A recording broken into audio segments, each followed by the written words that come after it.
Good morning students, my name is Pawan Bhatnagar and today we are going to discuss a chemistry topic. Name is stoichiometry. Hindi में अपन इसको बोलते हैं रस समीकरण मिति. रस समीकरण मिति और इंग्लिश में इसका नाम है क्या, स्टोइकियोमेट्री. तो जो अपना मोल कॉन्सेप्ट का चैप्टर है, बेसिक कॉन्सेप्ट ऑफ केमिस्ट्री, जो फर्स्ट चैप्टर 11th क्लास का, तो उसमें अपन लास्ट में देखते हैं ये टॉपिक स्टोइकियोमेट्री. मतलब अपन ने मोल कॉन्सेप्ट में मोल निकालना सीख लिया, ठीक है, रिएक्शन को बैलेंस करना सीख लिया.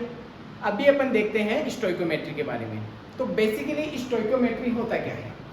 स्टोइकियोमेट्री में क्या होता है कि कोई भी अगर फिजिकल केमिस्ट्री में कोई भी आपको एक रिएक्शन दी हुई है, ठीक है, तो उसमें आपके पास में रिएक्टेंट है और प्रोडक्ट है, ठीक है. अभी आपको ये बोला जाए कि मैंने इतना रिएक्टेंट यूज किया है तो प्रोडक्ट कितना बनेगा, या फिर बोला जाए कि प्रोडक्ट इतना बन रहा है तो मैंने कितना रिएक्टेंट यूज किया है. तो इन सारे इस तरीके के जो जितने भी सवाल होंगे उनके जवाब अपन को कौन देता है बेटा, स्टोइकियोमेट्री. समझ आएगी बात. जैसे हाइड्रोजन से और ऑक्सीजन से आपने वाटर बनाया, ठीक है, H2 + O2 करके आपने H2O फॉर्मेशन किया. तो अभी मैं कितना ऑक्सीजन लूँ और कितना हाइड्रोजन लूँ जिससे मेरे पास में जो भी H2O है, वाटर है, उसके 18 मोल्स बन जाए, या फिर मेरे पास में 2 लीटर H2O का फॉर्मेशन हो जाए, या फिर मैं 1 लीटर हाइड्रोजन लेता हूँ, 1 लीटर ऑक्सीजन लेता हूँ, तो कितना लीटर वाटर बनेगा, ठीक है. तो इस तरीके के जो क्वेश्चंस होंगे उनके जो अपन सॉल्यूशन निकालते हैं उससे उसमें अपने काम आता है कौन, स्टोइकियोमेट्री. समझ गई बात. Basically stoichiometry. अभी अपन जैसे डेफिनेशन की बात करें स्टोइकियोमेट्री की, तो स्टोइकियोमेट्री बैलेंस केमिकल इक्वेशन के अंदर हमें क्वांटिटेटिव रिलेशनशिप्स मिलते हैं रिएक्टेंट्स और प्रोडक्ट्स के बीच में, ठीक है, बैलेंस केमिकल इक्वेशन के अंदर. और ये क्वांटिटेटिव रिलेशनशिप जो होते हैं ये हमें मोल, मास, मॉलिक्यूल या फिर वॉल्यूम इन टर्म्स के अंदर मिल सकते हैं. और इसी प्रोसेस को अपन या फिर इन्हीं रिलेशनशिप्स को अपन क्या बोलते हैं, स्टोइकियोमेट्री. ठीक है बेटा. अगर स्टोइकियोमेट्री की अगर अपन डेफिनेशन की बात करेंगे तो अपन बोलेंगे कि when a chemical reaction is written in balanced form, when a chemical reaction is written in balanced form, it gives quantitative relationships between reactant and products in form of moles, molecules, volume and mass. And this process, this phenomena is called stoichiometry, रस समीकरण मिति. समझ आ गया यहाँ तक. इसकी अपन सबसे पहले डेफिनेशन लिख लेते हैं. डेफिनेशन अगर अपन इसमें लिखें तो अपन लिखते हैं कि when a chemical reaction, when a chemical reaction is written in the balanced form, it gives quantitative relationship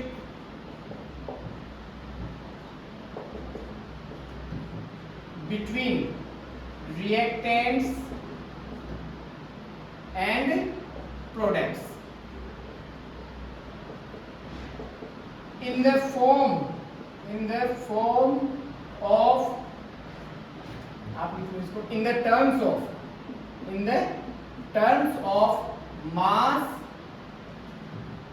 mole, number of molecules and volume. This is called stoichiometry. देखो बेटा, सबसे पहले तो डेफिनेशन आपको समझ में आना जरूरी है, क्योंकि अपन कहने क्या वाले हैं आगे, कैसे इसके न्यूमेरिकल सॉल्व करेंगे, उससे पहले अपन को पता होना चाहिए कि स्टोइकियोमेट्री है क्या. ठीक है ना. तो अपन ने जो इसकी डेफिनेशन लिखी है, इसमें अपन ने क्या लिखा कि जब भी आप एक केमिकल रिएक्शन को बैलेंस फॉर्म के अंदर लिखोगे, आपको केमिकल रिएक्शन को बैलेंस करना आता है. अभी आप जब भी किसी रिएक्शन को बैलेंस करके लिखोगे केमिकल इक्वेशन को, तो उस बैलेंस केमिकल इक्वेशन से आपको क्वांटिटेटिव रिलेशनशिप मिलेंगे between reactants and products. Reactant और प्रोडक्ट के आपको रिलेशनशिप पता लगेंगे, क्वांटिटेटिव मात्रात्मक जो भी उनका मात्रात्मक रिलेशनशिप जो होगा उसका क्वांटिटेटिव रिलेशनशिप्स, ठीक है, वो आपको पता लगेगा, जो कि किसकी फॉर्म में होगा, वो होगा या तो मोल्स के अंदर या फिर मास के अंदर या वॉल्यूम के अंदर या फिर नंबर ऑफ मॉलिक्यूल्स के अंदर। समझ आ रही बात कि मैंने इतने नंबर ऑफ मॉलिक्यूल्स क्या ले लिए, रिएक्टेंट्स ले लिए, तो बताओ प्रोडक्ट्स के कितने मॉलिक्यूल बनेंगे, तो वहां पे स्टोइकियोमेट्री काम आएगी। मैंने इतना लीटर रिएक्टेंट लिया है तो प्रोडक्ट्स कितना लीटर बनेगा, तो वहां पे भी स्टोइकियोमेट्री। तो ये आपका पूरा क्या हो जाता है बेटा, स्टोइकियोमेट्री। डेफिनेशन आपकी समझ में आ गई, ठीक है। अभी इसको अपन आगे एक दो एग्जांपल करेंगे तो और अपने क्या आ जाएगा, इसमें क्लियरिटी आ जाएगी, ठीक है। एग्जांपल की अगर अपन बात करें तो देखो, सबसे पहले अपन एक केमिकल इक्वेशन लिखते हैं, इजी। अपन ने लिखा जैसे CH4 है, मीथेन, इसको जब आपने ऑक्सीजन की प्रेजेंस में बर्न किया तो आपको कार्बन डाइऑक्साइड प्लस वाटर मिला।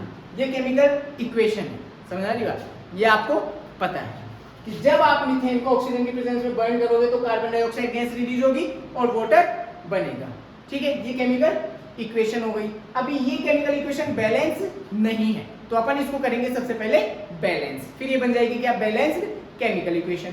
तो इसको बैलेंस करने के लिए देखो, यहाँ पे कार्बन एक है, हाइड्रोजन 4 है और यहाँ पे हाइड्रोजन 2 है।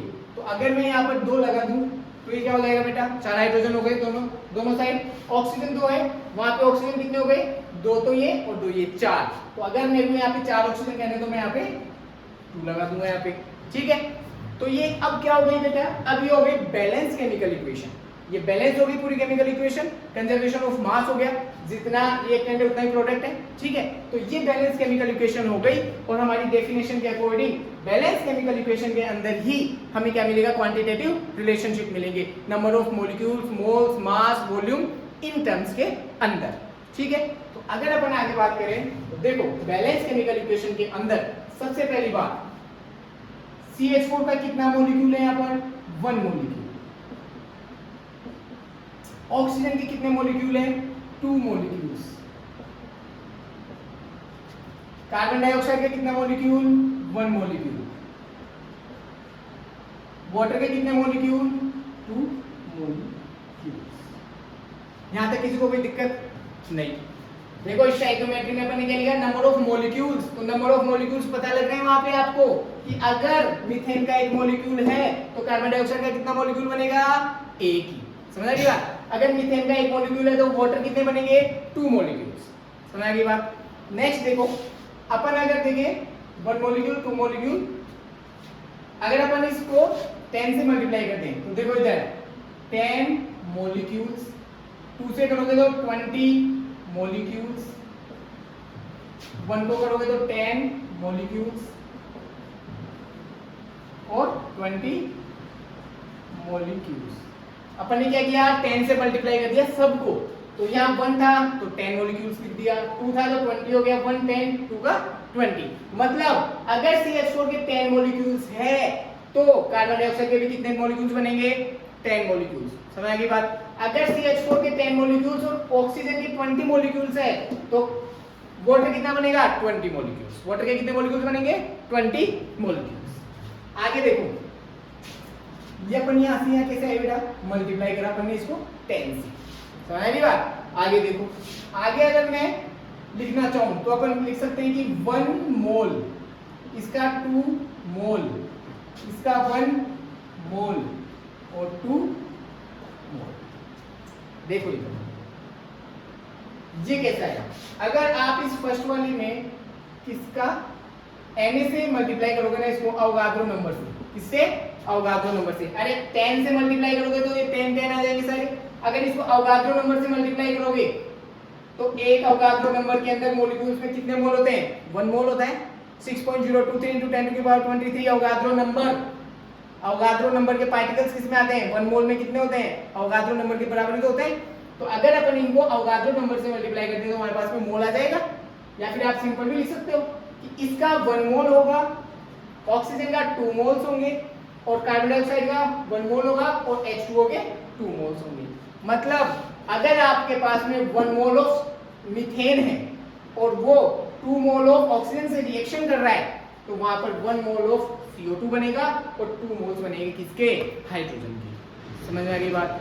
अपन ने मॉलिक्यूल्स टाइम में बात करी, अपन ने मोल की टाइम में बात कर ली, ठीक है। अभी अपन देखेंगे कि इनके मास के टर्म में कैसे बात कर सकते हैं अपन। तो आपको पता होना चाहिए कि मोल जो होता है, एक मोल के अंदर कितना वेट होता है, जितना उसका मॉलिक्यूल का मॉलिक्यूलर मास होता है उतना ही तो उसके अंदर ग्राम में वेट होता है। समझ आ गई ना बात। आपको पता है कि मोल का फॉर्मूला क्या होता है, mole equals to given mass ग्राम के अंदर अपॉन मॉलिक्यूलर मास। ये तो होता है मोल का फॉर्मूला, ठीक है ना। तो गिवन मास ग्राम के अंदर कितना होता है, जितना उसका मॉलिक्यूलर मास होता है, तभी तो मोल आता है, ठीक है ना। तो आप ये जैसे मोल तो अपन कैलकुलेट करना सीख चुके हैं, तभी तो अपन स्टोइकियोमेट्री देख रहे हैं। तो अगर मैं 1 मोल, अगर मैं इसको मास की फॉर्म के अंदर लिखूंगा तो मैं 1 मोल की जगह क्या लिख सकता हूं बेटा, इसका मास कितना हो जाएगा, मॉलिक्यूलर मास 6 दूनी 12 4 16, तो अपन लिखेंगे कितना 16 ग्राम। उसके बाद में ऑक्सीजन का मॉलिक्यूलर मास कितना, 8 दूनी 16 16 32 और 2 मॉलिक्यूल है तो 32 दूनी 64 ग्राम, 64 ग्राम। CO2 का कितना, 6 दूनी 12 और देखो CO2 मॉलिक्यूलर मास निकालोगे आप तो कार्बन का एटॉमिक मास कितना 12, ऑक्सीजन का कितना 16 और यहाँ पे 2 है तो 32, कितना आएगा ये 44 आएगा, ठीक है। तो CO2 कितना 44 ग्राम। H2O का कितना होता है, 2 और 16 18, 1 मॉलिक्यूल होता है अगर H2O का तो उसका मॉलिक्यूलर वेट कितना होता है 18 और वहां पे कितने 2, तो कितना हो जाएगा 36 ग्राम। ये लिख सकते हैं अपन इसके अंदर। मतलब इसका मतलब क्या है, इसका मतलब ये है कि अगर आपने मीथेन 16 ग्राम लिया और उसकी रिएक्शन आपने 64 ग्राम ऑक्सीजन से कराई है तो आपके पास में 44 ग्राम तो क्या बनेगा, कार्बन डाइऑक्साइड और 36 ग्राम क्या बनेगा, H2O। समझ आई बात। ये सब क्या चल रहा है, स्टोइकियोमेट्री के चल रहा है पूरा। स्टोइकियोमेट्री की कहानी चल रही है ना। अभी देखो क्वेश्चन ऐसे पूछेगा आपसे कि 16 ग्राम मीथेन को 64 ग्राम ऑक्सीजन के साथ में बर्न करने पर कितना ग्राम CO2 बनेगा। तो आप इस प्रोसेस से अपन इसको सोल्व करेंगे। समझ आ रही बात, ठीक है। ये तो हो गया, अपन ने मॉलिक्यूल में देखा, मोल के अंदर देखा और मास के अंदर देखा। समझ आ रही बात। अपन वॉल्यूम के अंदर भी देखेंगे, वॉल्यूम के अंदर भी अपन क्वांटिटेटिव रिलेशनशिप देखेंगे, लेकिन वॉल्यूम की बात हमेशा गैस के रेस्पेक्ट में की जाती है, ठीक है। जहां गैसियस इक्वेशन हो रहा है, अगर कहीं पर गैस रिएक्शन कर रही है, गैस की जब भी बात होगी तभी तो वॉल्यूम की बात करेंगे अपन। वॉल्यूम किसका होता है, गैस का ही होता है। तो अगर अपन गैस का एक एग्जांपल लेते हैं, ये सब स्टोइकियोमेट्री का चल रहा है बेटा। अभी देखो मैंने एक एग्जांपल लिया कि मैंने H2 लिया, O2 लिया और इससे मैंने क्या बनाया, H2O बनाया। और हाइड्रोजन और ऑक्सीजन की रिएक्शन से H2O वाटर बनता है, नहीं बनता, बनता है। अभी इसको करो आप सबसे पहले बैलेंस। सबसे पहले क्या करोगे, बैलेंस करेंगे अपन इसको सबसे पहले। तो हाइड्रोजन के 2 है, हाइड्रोजन के 2 है, ऑक्सीजन के 2 है, ऑक्सीजन का 1 है, तो यहाँ पे अपन ने इसको क्या कर दिया, 2 से मल्टीप्लाई कर दिया। लेकिन अब यहाँ पे हाइड्रोजन के 4 हो गए, 2 दूनी 4, तो यहाँ पे हाइड्रोजन के कितने 2, तो अपन ने इसको भी मल्टीप्लाई कर दिया। अब बताओ ये रिएक्शन बैलेंस है नहीं है सर। जितने मॉलिक्यूल हाइड्रोजन के उतने मॉलिक्यूल हाइड्रोजन के, जितने मॉलिक्यूल ऑक्सीजन के उतने मॉलिक्यूल ऑक्सीजन के। 4 हाइड्रोजन 2 ऑक्सीजन 2 ऑक्सीजन, ये हो गई बैलेंस केमिकल इक्वेशन, ठीक है। अभी इस बैलेंस केमिकल इक्वेशन के यहाँ पे मैंने लिख दिया स्मॉल जी। स्मॉल जी का मतलब ये सारे रिएक्टेंट और प्रोडक्ट्स काय में है बेटा, गैसियस फॉर्म के अंदर, गैसियस फॉर्म की बात हो रही है। तो यहाँ पर अपन वॉल्यूम की बात कर सकते हैं, ठीक है। तो सबसे पहले तो मुझे अपन इसी प्रोसेस से चलते हैं, ठीक है।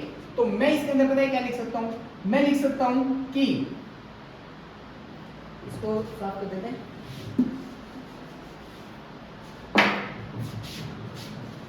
2 मोल ऑफ हाइड्रोजन है, यहाँ पर ऑक्सीजन का 1 मोल है, यहाँ पे H2O के 2 मोल्स, यहाँ पे किसी को कोई दिक्कत नहीं है। अगर आप 2 मोल हाइड्रोजन के लोगे, 1 मोल ऑक्सीजन का लोगे तो कितना मोल ऑक्सीजन H2O बनेगा, 2 मोल, ठीक है। आगे देखो, आगे अगर अपन मॉलिक्यूल की बात करें नंबर ऑफ मॉलिक्यूल्स में क्या लिख सकते हो, अगर 2 मॉलिक्यूल्स हाइड्रोजन के हैं, 1 मॉलिक्यूल ऑक्सीजन का है, तो वाटर के कितने मॉलिक्यूल बनेंगे, वाटर के भी 2 मॉलिक्यूल बन जाएंगे। ठीक है, अभी आप इसको मास की टर्म में बात करो। ठीक है, मास मतलब ग्राम में लेंगे ना अपन, मास की टर्म में बात करें तो हाइड्रोजन का मॉलिक्यूलर मास कितना, 2, और ये 2 मोल है, इसका मतलब 4 ग्राम।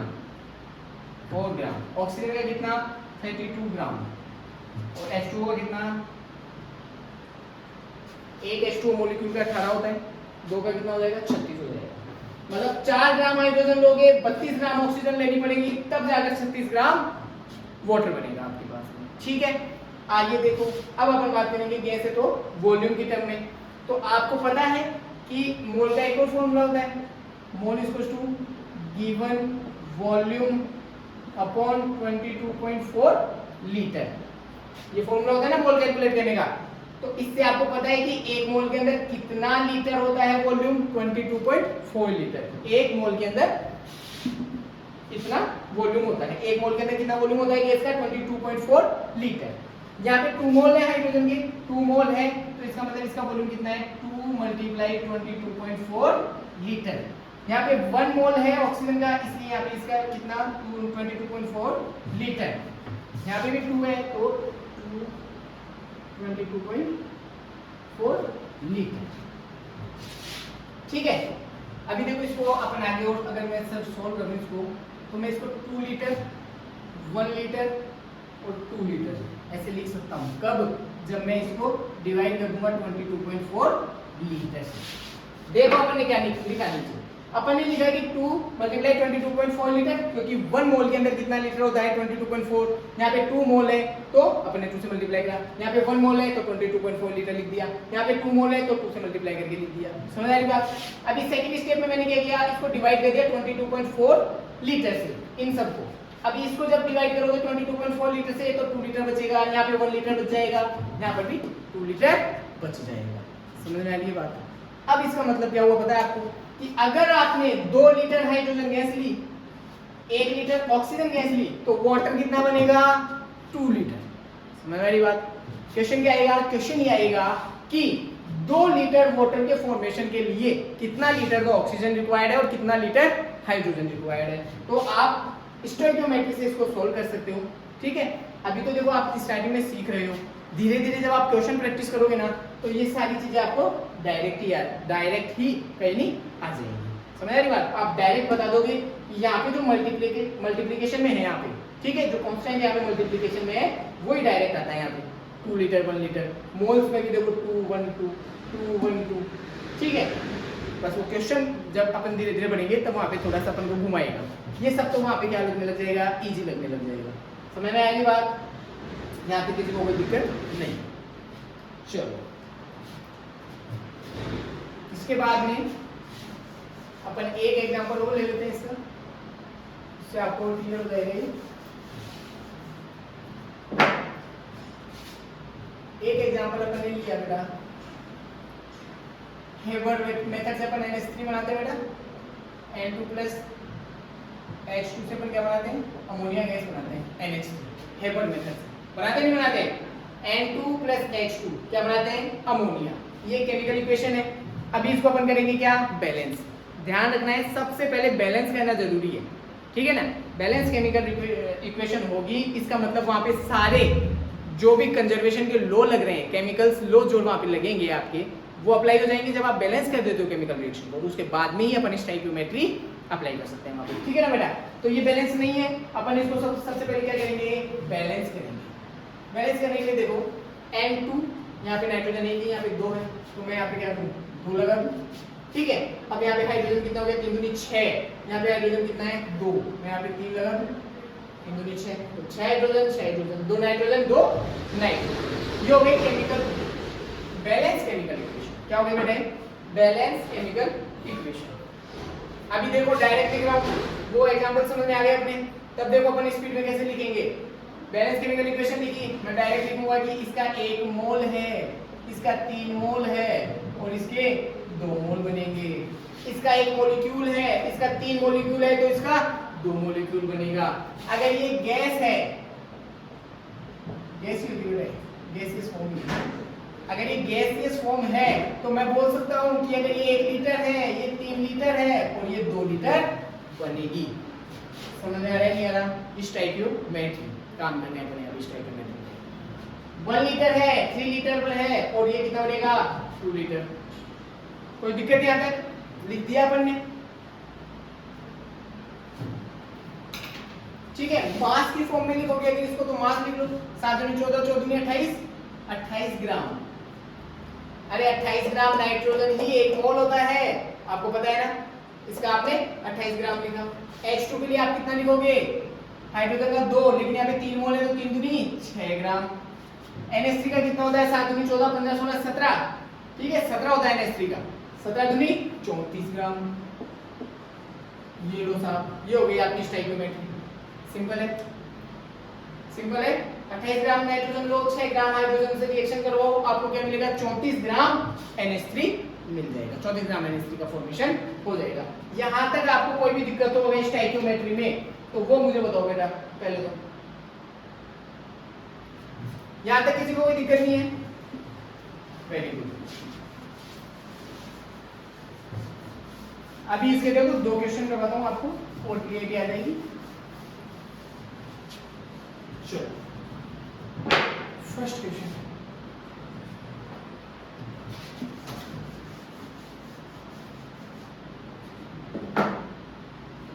क्वेश्चन देखो बेटा, इसमें पोज होता है, पोज होता है इसमें है? हो जाएगा, बाद में होगा, पोल जनरेट कर देंगे तो अभी हो जाएगा पोज। क्वेश्चन लिखो, पोल अभी होगा नहीं, बीच में कर देंगे। चलो ठीक है। देखो बेटा क्वेश्चन देखते हैं अपन, एक दो क्वेश्चन देखेंगे, इसमें अपने क्लियरिटी आ जाएगी कॉन्सेप्ट में स्टोइकियोमेट्री में, ठीक है ना बेटा। थ्योरी कंप्लीट है स्टोइकियोमेट्री की, आप जितनी क्वेश्चन प्रैक्टिस करोगे उतना ही आपकी क्लियरिटी आती रहेगी उसके अंदर। और मेन अपन को क्वेश्चन से लेना है। क्वेश्चन है if 10 gram CH4 is burned, then calculate, first है mass of oxygen required, second है volume of CO2 produced, third है, थर्ड ले लो आप H2O, moles of H2O produced। Question है if 10 gram CH4 is burn, अगर 10 gram CH4 को burn किया जाता है, ठीक है, उसका दहन किया जाता है CH4 का, देन कैलकुलेट, तो आपको कैलकुलेट करना है। फर्स्ट है मास ऑफ ऑक्सीजन रिक्वायर्ड, मतलब ऑक्सीजन कितनी रिक्वायर्ड है। सेकंड है वॉल्यूम ऑफ CO2 प्रोड्यूस्ड, मतलब CO2 कितना प्रोड्यूस हो रहा है उसका वॉल्यूम निकालना है। थर्ड है mass of H2O produce, mole of H2O produce, मतलब जो H2O प्रोड्यूस होगा उसके कितने मोल्स बनेंगे वहां पे। पहली बात, अब आपको केमिकल रिएक्शन इक्वेशन तो आती है इसकी, सॉल्यूशन देखो इसका। सॉल्यूशन के लिए सबसे पहले आपको केमिकल इक्वेशन आनी चाहिए। CH4 को आप क्या कर रहे हो? बर्न कर रहे हो, ठीक है। तो CH4 बर्न कैसे होता है? ये आपने CH4 लिया, बर्न करने का मतलब ऑक्सीजन से रिएक्शन करवाओगे, और जब CH4 के ऑक्सीजन से रिएक्शन करवाते हैं तो अपने पास में क्या बनता है बेटा? कार्बन डाइऑक्साइड प्लस वाटर बनता है। समझ आ गई? ये केमिकल इक्वेशन है, ठीक है। और क्वेश्चन में भी लिखा हुआ है कि CH4 बर्न हो रहा है, ठीक है। ऑक्सीजन रिक्वायर्ड, मतलब ऑक्सीजन कितनी रिक्वायर्ड है, और CO2 प्रोड्यूस्ड और H2O प्रोड्यूस्ड, मतलब CO2 और H2O जो प्रोड्यूस हो रहा है उनका अपन को मोल्स और वॉल्यूम निकालना है।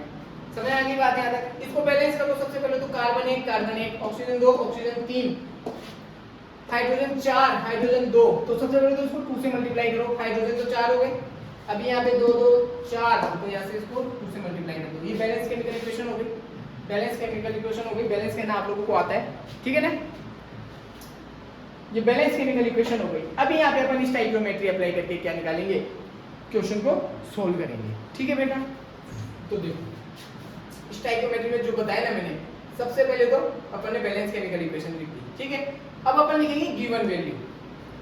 अपन क्या लिखेंगे बेटा यहाँ पे गिवन वैल्यू। पहले आपको पूरे प्रोसेस से सॉल्व करना बता दो, बाद में आप धीरे धीरे बिना कॉपी पेन के भी शायद अपन इसको सॉल्व करना स्टार्ट कर देंगे। जैसे अपन इसमें देख के भी बता सकते हैं ना अभी कि अगर इसका 1 मोल है तो वाटर के कितने मोल बनेंगे 2 मोल।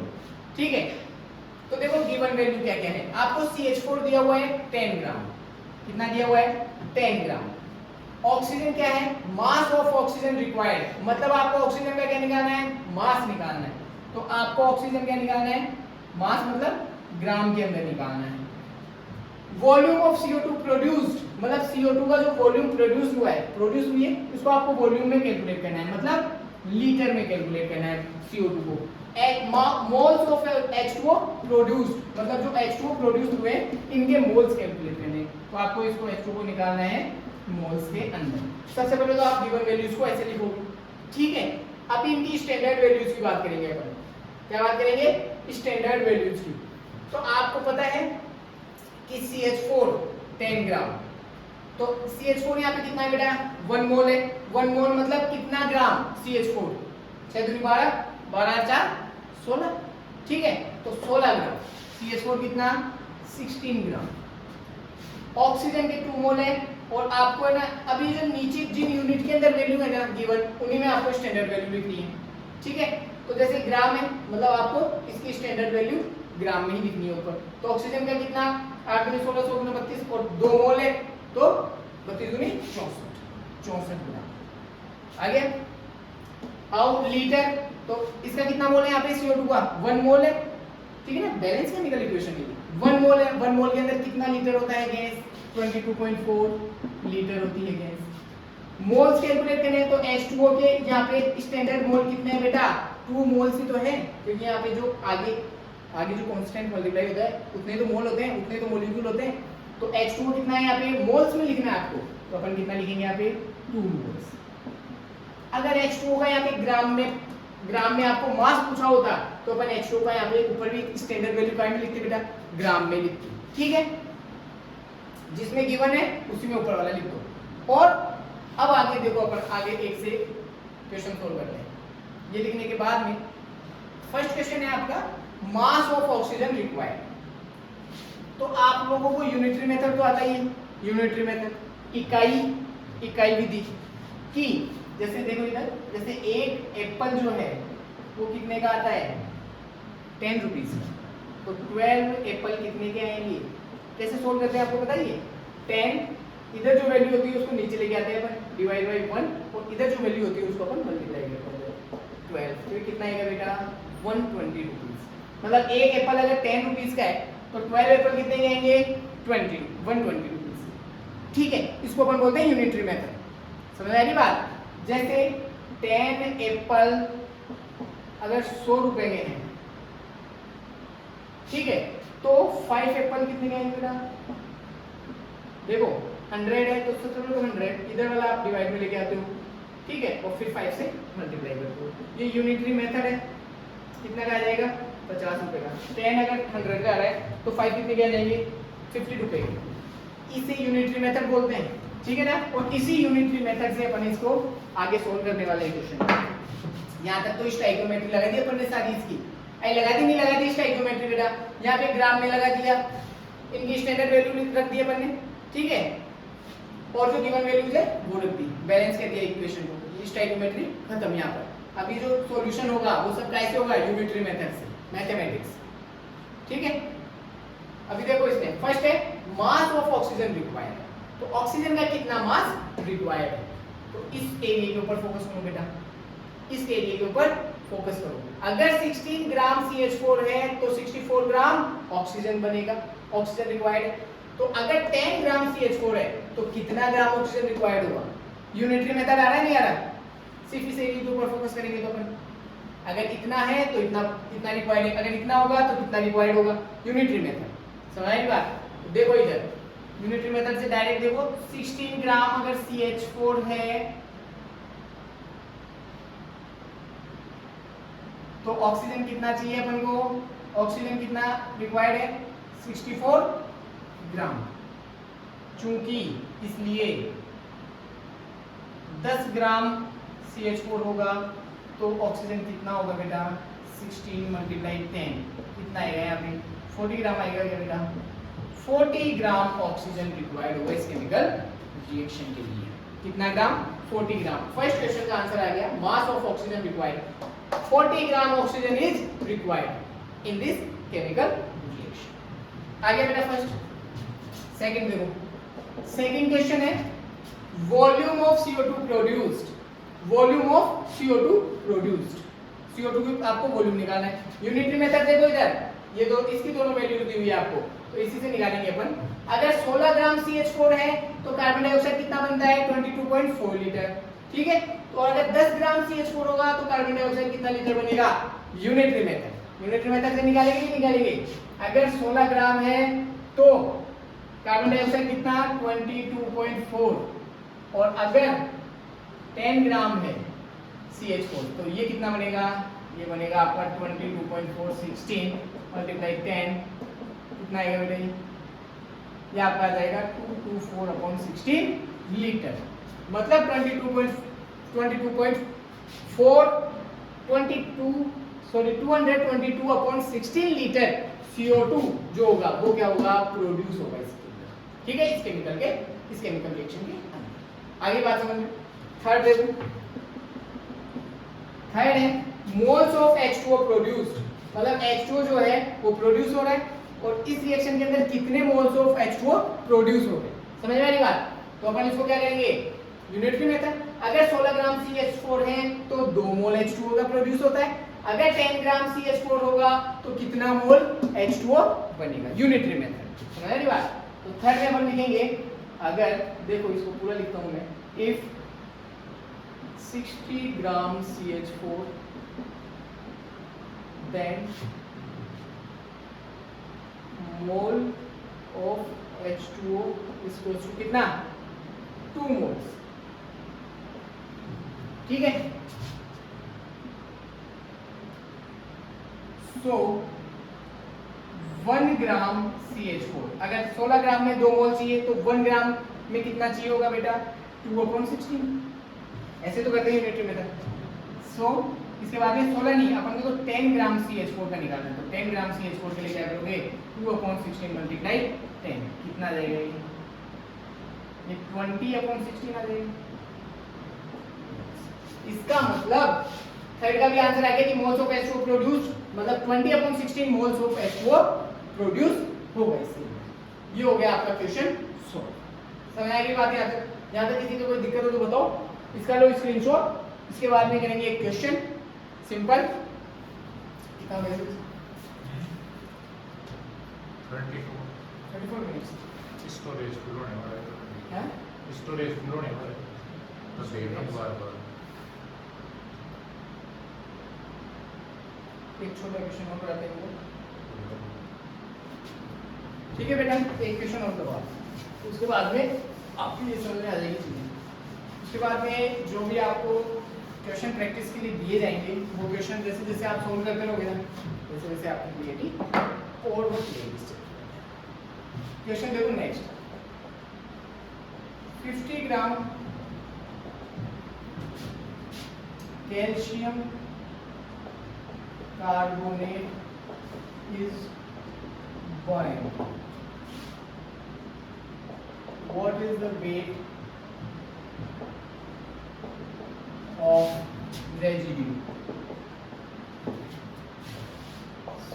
क्वेश्चन समझो देखो क्वेश्चन में लिखा हुआ है कि 50 ग्राम कैल्शियम कार्बोनेट बर्न हो रहा है 50 ग्राम कैल्शियम कार्बोनेट बर्न हो रहा है तो what is the weight of residue. Residue मतलब जो भी बचेगा उसके अंदर रेजिड्यू उसका वेट क्या होगा। सबसे पहले आपको केमिकल इक्वेशन आनी चाहिए। ये केमिकल इक्वेशंस जो है ये इनऑर्गेनिक में आ जाएंगी अपने। Calcium carbonate CaCO3 calcium carbonate इसको आपने बर्न करा ठीक है और ये कैल्शियम कार्बोनेट बर्न करोगे तो ये किसमें टूटेगा बेटा कैल्शियम ऑक्साइड प्लस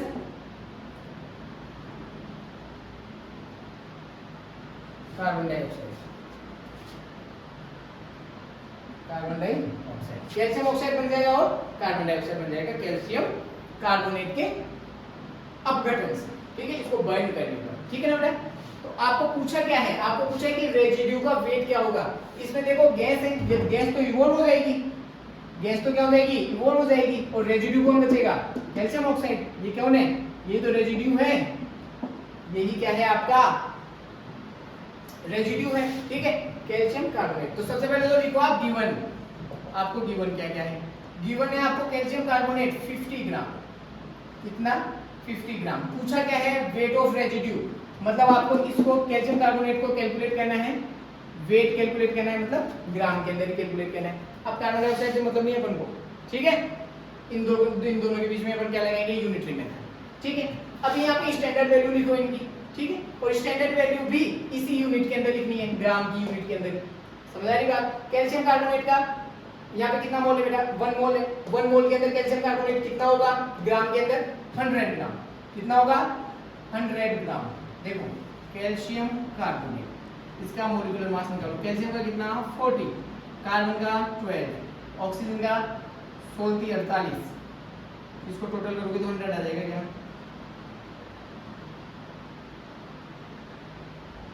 100, ठीक है। तो 1 मोल के अंदर कितना कैल्शियम कार्बोनेट 100 ग्राम। आपने 100 ग्राम ऊपर लिखा नहीं लिखा, स्टैंडर्ड वैल्यू लिख दी सर।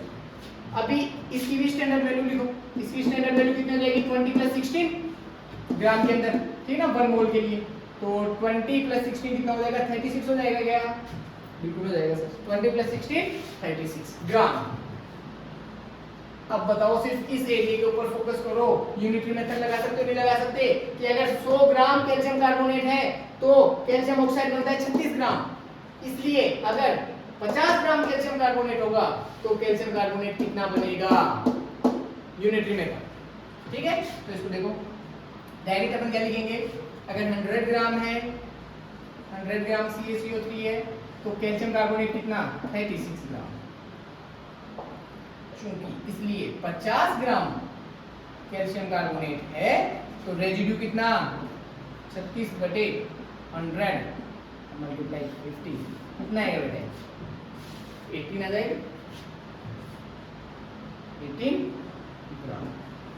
मतलब जो रेजिड्यू है उसका वेट कितना हो जाएगा बेटा, 18 ग्राम, 18 ग्राम कैल्शियम ऑक्साइड बच जाएगा, ठीक है बेटा। तो आज की क्लास अपन यही करते हैं समाप्त। या मैंने आपको देखो बेसिकली अपन ने सिर्फ एक डेफिनेशन देखी स्टोइकियोमेट्री की समझने के लिए, वो अपन ने समझ ली, ठीक है। उसके बाद में एग्जांपल समझा दिया आपको इजी, ठीक है, उनको एक बार देख लेना, क्वेश्चन बता दिए, इनको देख लेना, क्लियरिटी आ जाएगी।